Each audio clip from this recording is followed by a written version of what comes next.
Next is Zoé St Pierre. Delegate St Pierre, good morning.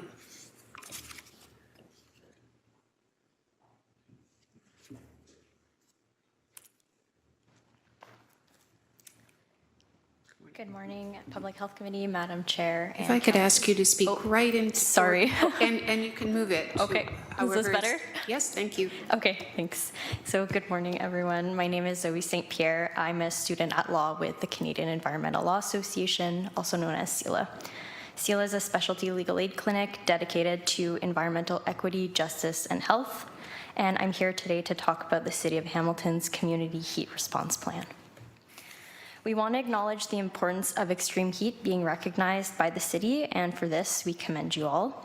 However, we don't think this plan is enough given the severity of the issue. We, along with our ally organizations, respectfully request the City of Hamilton create a maximum heat bylaw, which recognizes a maximum indoor temperature of 26 degrees Celsius in all rental units.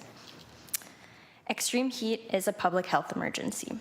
It's one of the more noticeable and dangerous impacts of climate change, and Canada and Hamilton specifically will be affected more than most places by extreme heat. In order to not repeat the past, we need to deal with extreme heat proactively. The breakdown of deaths from the BC heat wave from a few years ago, for instance, is really striking. 90% of the 619 people who died due to the heat were over 60 years old. 91% were registered with at least one chronic disease.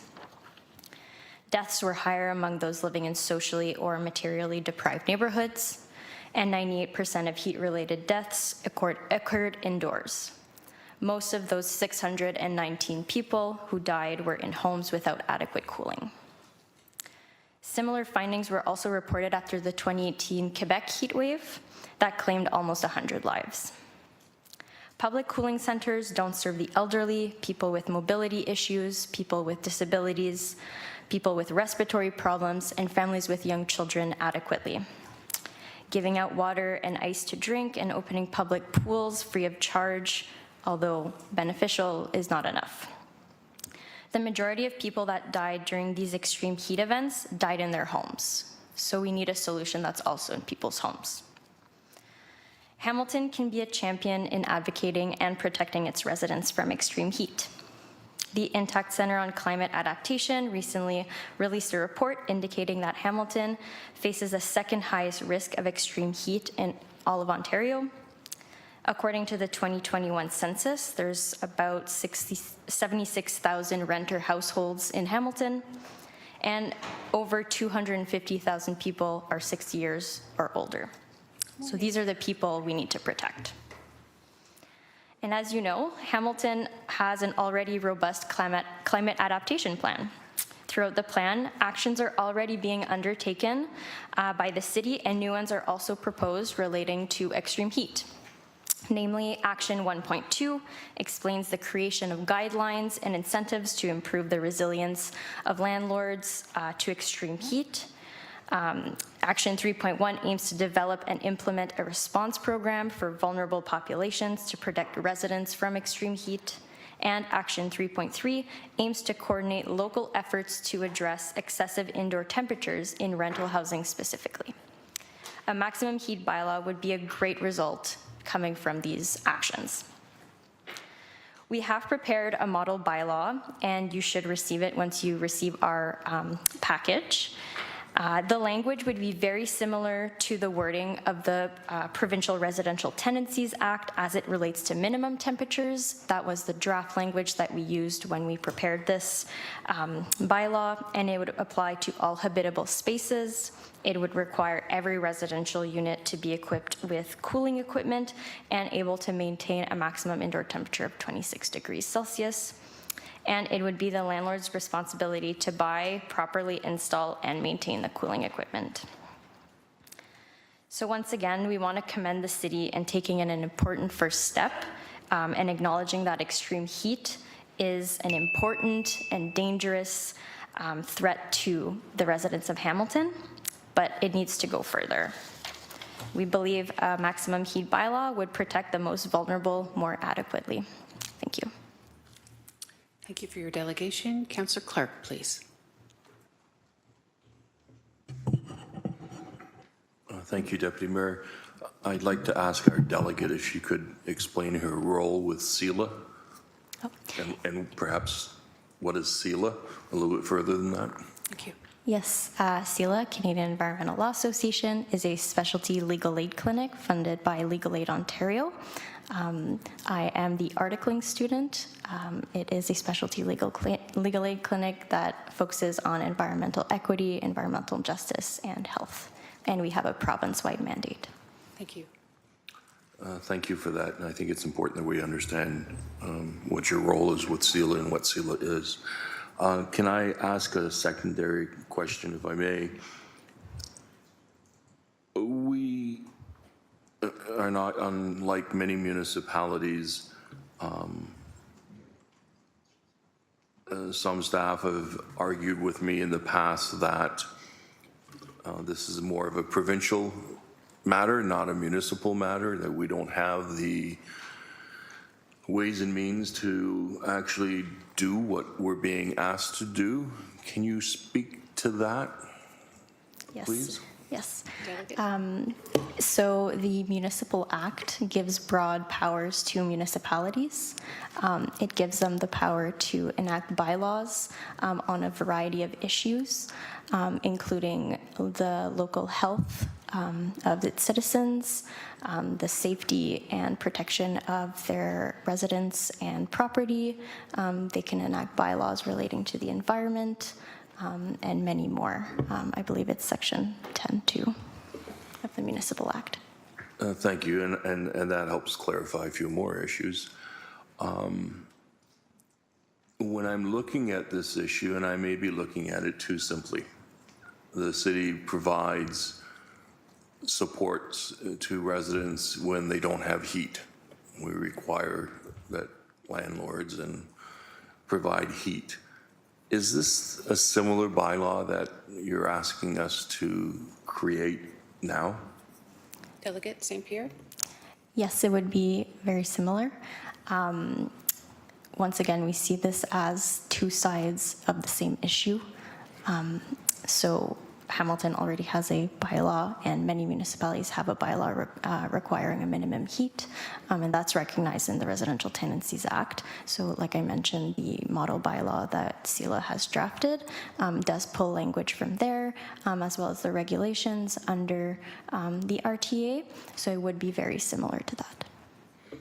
And last question, just again, to clarify for me, does the Residential Tenancy Act, in your review, have a requirement for a threshold for extreme heat? It does not. Thank you. Thank you for attending today. Thank you. Councillor Wang. Thank you. Thank you, Delegate St. Pierre. Leading with some of the questions that Councillor Clark is asking, so how fully baked is your bylaw that you've drafted? I know it's draft is one word, but I'm just understanding how fully baked it is. It is a draft. The idea behind drafting it was to have something ready to present to municipalities who are interested, and they can make any modifications they see necessary. But like I said, it is modeled after language from the Residential Tenancies Act, which is obviously already a statute here in Ontario, and as well as minimum temperature bylaws that already exist as well. Okay. And through you, Chair, you said that this is going to be sent in a package. So what did you mean by that? Is that something that's coming to us physically, or what does that look like? Yeah, so we prepared a handout package. I believe, from my understanding, after the delegations are accepted, then the handout, you will receive the handout packages, but it's there. I'm getting a nod from Elsie Gauthier, and I'd like to recognize them now. Through the chair, the handout will be published to the agenda following today's meeting, so it'll be available publicly for all to see. Oh, okay. And I can send a note to members indicating that with the link. Thank you. I can also provide additional documents for anyone who is interested. Thank you. Councillor Wang. My last question, and actually it was one that Councillor Francis and I were just trying to understand is that where does a landlord-tenant board kind of act in this sort of regard? I guess can any bylaw that potentially you draft that we adopt or we draft that gets adopted, can it be overridden by the landlord-tenant board? Right. So I will just preface this as I'm not a lawyer yet, so I can't give any legal advice. But when it comes to statutory interpretation rules and potential conflicts between two statutes, so whether it be a provincial statute and a bylaw, only when there is a true conflict will there have to be the exercise of statutory interpretation to really see if there is a conflict. And a conflict only arises when there is one statute that says yes and the other says no, or one forbids explicitly what the other allows. From our preliminary analysis, we don't see this becoming a conflict, especially because it would be strengthening an already existing power that is conferred through the RTA. It would have the same goal as the RTA to protect tenants, so we do not at this time see it causing any conflict. Okay. Councillor. Thank you. I'll leave the rest of my questions to staff at the end of all of this. Thank you. Thank you.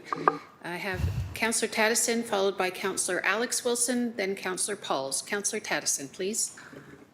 Hi, Delegate St Pierre. Did you state in your information today that you're looking for a maximum of 26 degrees Celsius for indoors? Is that correct? Correct. What's the science behind that 26 degrees? Is there research that shows that beyond that temperature that it detrimentally affects? Like why is that the limit, 26 degrees Celsius, which is for old timers like me, just shy of 79 degrees Fahrenheit? Careful. Yes, I'm not a lawyer or a scientist, but it is recognized by the literature, by the scientific bodies who have done studies. I could provide you with some resources, but 26 degrees is a recognized safe threshold, a safe temperature. And we know that when the body can't maintain its inner temperature of 36.6, then that's when it becomes detrimental. So I will leave it at that. Thank you. I don't have any further questions. Thanks for that. I'll do some research. Okay. Thank you. Councillor Taddison, respectfully, that would be a good question for our medical officer. Councillor Alex Wilson. Thank you, and thank you through the chair to Delegate St Pierre. Really appreciate that, and just following up on Councillor Clark's questions regarding kind of the role of CELA. A large part of that is we have environmental a Bill of Rights in Ontario. We have some of these kind of big picture things, and CELA has helped us understand how does this aspiration in this law actually get practiced? How do we achieve our rights to environment? Could you speak a little bit more about, sometimes often we hear that the law is static, or we say we don't have this ability right now, or we may, I mean, there's presented a brief that says we do, but for folks maybe wondering that we don't have the right powers or that the province should lead, could you speak to the dynamic nature of law? So for example, I think we're the only two people in this room that maybe were born after the Environmental Bill of Rights passed in Ontario. So everyone else has seen that change in this room and has seen environmental rights come on board for the very first time. That journey is still coming forward in many ways. Could you talk about changes in the law, the role of municipal leadership in those changes as well? Okay. Briefly, Delegate. we could be here a while. Yes, so like I explained to Councillor Clark, municipalities are really well positioned to enact rules and regulations and bylaws that protect their residents. There is leading case law that comes from the Supreme Court of Canada, which recognizes municipalities are the best poised to reflect and understand the needs of its local citizens. So municipalities do have that broad jurisdiction and that power. There is environmental case law that does stem from the Supreme Court. So we can think of the leading case is really the Spray Tech case. It came out of Quebec. It was about a municipality who wanted to pass a bylaw restricting pesticide use, and ultimately the Supreme Court did allow the bylaw. It was ruled as constitutional, and it did not override the provincial authority, which we know the province also regulates environment. But as the local elected officials of its residents, there is a bunch of case law that does recognize municipalities as being in that best position to understand the local needs of its residents. And there is also legislation that also enables that. So we can think of the Municipal Act, the Planning Act, and the Health Promotion and Protection Act. Thank you so much for that, Delegate St. Pierre. And through you, Chair, I just want to follow up on the Health Protection and Promotion Act, because I think you've painted a very clear picture for us about how this legal framework is unfolding. It's very new in a Canadian context. It's about 20 years old exactly. And so as we move forward, we're going to find new things. But we also talk about how the climate is in itself changing, and we're in a new environment there as well. Could you talk about what the role of the Health Promotion and Protection Act is for Ontario municipalities to identify new environmental threats, what some of our powers are, and how this issue maybe fits within that legislation? Yes, I don't know the Health Promotion Act off the top of my head, but we do know that the medical officers of health do have a broad range of powers to declare and make orders. We know with the COVID-19 pandemic that this was obviously a human health issue, a pandemic, but it also had a certain environmental aspect, limiting where people could go and things like that. So we do know that the medical officers of health do have a broad range of powers, and I think it's important to note, and that the case law that is evolving and unfolding, that courts are also recognizing that climate change is a human health issue. It is going to have a number of impacts on not only the physical environment as we think, but also on humans. So, thank you. Indeed, a dynamic decade, and we have to be dynamic as well. Thank you, Chair. Thank you. Councillor Pauls, please. Thank you, and through the chair. Thank you, Zoe. I was wondering, when we received this package and this bylaw, I don't know if you said it or someone else, is it a pilot project we're doing, or? No, it's not a pilot project. I believe our ally, Stuart, mentioned that a pilot project will ultimately leave some people behind in a phased rollout or a limited project. So that is not what is recommended at this time. Right. And if it was a pilot, I would wonder, where do we start? Is it up on the mountain? It's down here? Like, we don't really know. So I was confused about whether it was a pilot or not. So, but it's not a pilot. Thank you. Thank you. I don't see any further questions. Thank you for your delegation today. Thank you.